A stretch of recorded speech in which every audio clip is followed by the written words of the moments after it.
예, 국정안정 당정협의회 주요 내용에 대해서 보고 드리겠습니다. 아침 8시부터 총리 공간에서 1시간이 약간 넘을 시간 동안 당정협의회를, 고위 당정협의회를 가졌다, 이걸 보고를 드리고 주요 내용에 대해서 말씀을 드리도록 하겠습니다. 당정은 국내의 경제 상황을 점검하고 대응 방안에 대해서 심도 있는 논의를 하였습니다. 12월 19일 미국의 FOMC 이후 단기적으로 금융 외환 시장의 변동성이 확대된 가운데 경제 심리 위축이 우려되는 상황이다. 미 신정부 출범에 따른 통상 환경 불확실성을 대여건이 어렵다는 데 인식을 같이 하였습니다. 당정은 우리 경제의 대신인도 관리와 통상 환경 변화 대응, 산업 경쟁력 강화, 민생 안정 등에 중점을 두고 정책 추진 과정에서 적극 협력해 나가기로 하였습니다. 이러한 정책 방향을 구체화한 2025년도 경제정책 방향을 연내에 발표하기로 하였습니다. 특히 당은 민생 체감 경기 어려움이 조속히 완화될 수 있도록 국회에서 확정된 내년 예산 집행에 만전을 기하고 추가적인 민생 지원 방안도 마련해 줄 것을 당부하였습니다.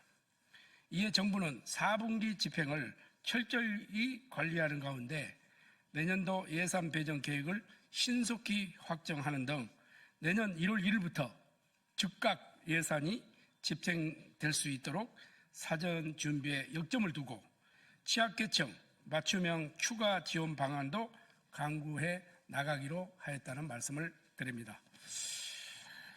주요 외교 현안 및 대응 방향에 대해서 말씀드리겠습니다. 당정은 주요 국가와 소통을 더욱 강화하고 국제사회의 신뢰와 지지를 확보하고 대외관계를 안정적으로 관리해 나가기로 하였습니다. 정부는 한미일 공조를 바탕으로 북한의 위협 및 도발에 대한 단호한 대응 태세를 확립하고 한반도 상황을 안정적으로 관리해 나갈 계획이라고 밝혔습니다. 당정은 또한 우리 국민과 기업의 안정적 활동을 위한 지원 조치를 더욱 강화해 나가기로 하였습니다.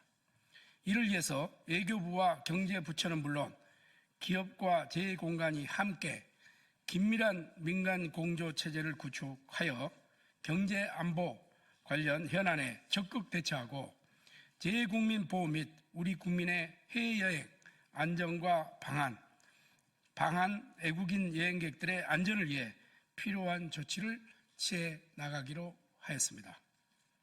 당정은 특히 미국 신행정부 출범에 대비한 준비 작업에 대해서도 심도 있는 논의를 가졌습니다. 먼저 정무 경제를 아우르는 대응 체계를 구축하여 민간 분야의 역량을 창의적으로 활용하고 민간의 대미 네트워크를 상호 보완하여 효율적 대미 접촉을 진행해 나가기로 하였습니다. 아울러 북핵 문제에 대한 우리의 대응 구상과 로드맵을 마련하여 북미 협상 가능성에 선제적으로 대비해 나가기로 하였습니다. 또한 당정은 확고한 군사 대비 태세 유지를 위해서 우리 군이 흔들림 없이 본연의 임무에 전념해야 한다는 인식을 같이 하였습니다. 당은 우리 군이 대북 군사 대비 태세를 유지하여 줄 것을 주문하면서 당 차원에서도 필요한 지원을 아끼지 않을 것을 약속하였습니다. 다음은 소상공인, 자영업자 정책 현안 및 지원 방안에 대해서 말씀을 드리도록 하겠습니다. 당정은 고금리, 고물가, 내수 부진 등으로 어려움을 겪고 있는 소상공인, 자영업자의 실태와 지원 방안을 논의하였습니다. 당은 소상공인, 자영업자 지원은 민생경제의 핵심 과제인 만큼 당정이 원팀으로 힘을 모아 추진해야 함을 강조하면서 정부가 금년 7월과 12월에 발표한 지원 대책의 철저한 이행과 함께 연말 발표 예정인 경제정책 방향에도 민생경제 회복을 위한 과제들을 적극 포함해 줄 것을 요청하였습니다.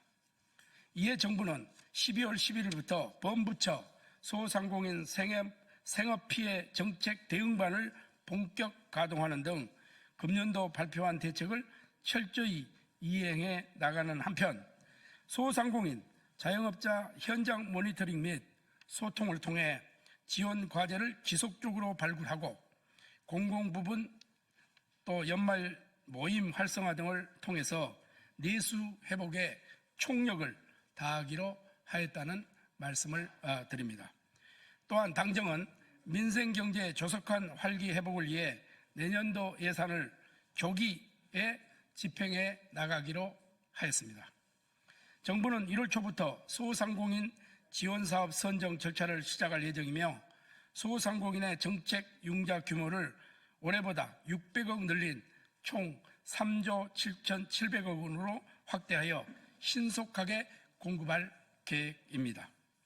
또한 내년도 예산을 통해서 성실 상환자에 대한 최대 3천만 원 추가 보증 등 인센티브를 강화하고 영세 소상공인의 대상 배달 택배비도 최대 30만 원 신규 지원할 계획입니다.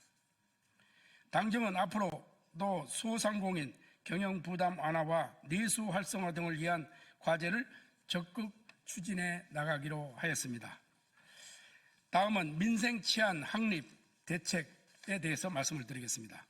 당정은 연말연시 대비 민생 범죄와 각종 사건 사고에 대한 국민적 우려를 해소하기에 민생 치안 확립 방안을 논의하였습니다. 당은 연말연시 각종 행사 계기 중 인파 밀접으로 인한 안전사고 및 치안 우려에 철저히 대비하여 줄 것을 정부에 요청하였습니다. 이에 정부는 인파 밀접 지역 및 긴급상황 대비를 위해서 현장 점검 및 재난안전관리 체계를 강화하겠다고 밝혔습니다. 특히 경찰청은 12월 16일부터 1월 2일까지 18일간 특별 방범 기간을 운영하여 범죄 취약지를 중심으로 경찰력을 집중 배치하는 등 범죄 예방 활동을 강화하기로 하였다는 말씀을 드립니다. 아울러 폭설, 한파 등 겨울철 재재난으로 인한 대형 사고를 예방하기에 상습 결빙 구간 등에서 예방 순찰을 강화하고 재난 발생 시에는 관계 기관이 유기적으로 협업하여 신속히 복구에 나서기로 하였다는 말씀을 드립니다. 당정은 또한 경제 불안기에 민생을 더욱 어렵게 하는 서민경제 침해 사범을 근절해 나가기로 하였습니다. 이를 위해 정부는 불법 사금융 투자, 리딩방 사기, 사이버 도박 등에 대해 집중 단속하고 불법 수익에 대한 추적 환수 강화를 통해 피해 회복을 효과적으로 지원하겠다고 밝혔습니다. 이상 국정안정당정협의회 주요 내용에 대해서 말씀드렸습니다. 감사합니다.